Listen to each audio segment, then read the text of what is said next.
আজকে আমরা এরকম একটি পার্সপেক্টিভ গ্রিড তৈরি করে দেখব অ্যাডোবি আফটার এফেক্টস। এটা শেপ সলিড লেয়ার নিব 1000 বাই 1000। ওকেতে প্রেস করব। তারপর হচ্ছে এটাকে উপরে আমি একটা গ্রিড এফেক্ট অ্যাপ্লাই করব এবং সাইজ ফর্ম থেকে উইডথ স্লাইডার সিলেক্ট করে আমরা গ্রিডের সাইজটাকে আমরা অ্যাডজাস্ট করে নিব। আমরা এটাকে একটা ডুপ্লিকেট করব। ডুপ্লিকেট করার পর প্যান বিহাইন্ড সিলেক্ট করে এটার কি ফ্রেমটা আমি ওই জায়গায় নিয়ে রাখবো। তারপর আরেকটা ডুপ্লিকেট করব এবং কন্ট্রোল প্রেস করে ধরে আমরা ওইটার পজিশনটা এখানে রাখবো। আরেকটা ডুপ্লিকেট করব। ডুপ্লিকেট করার পর ওইটার পয়েন্টার এই জায়গায় রাখবো।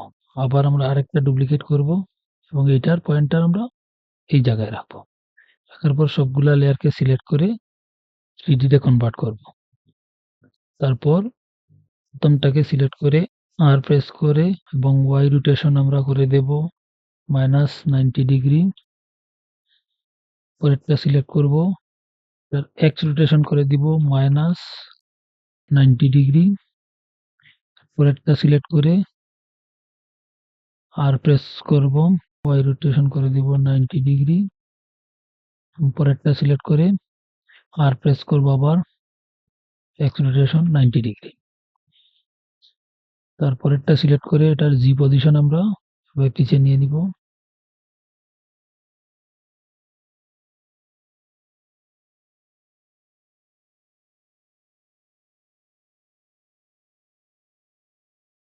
এরকম একটা অ্যাডজাস্ট করে নিব।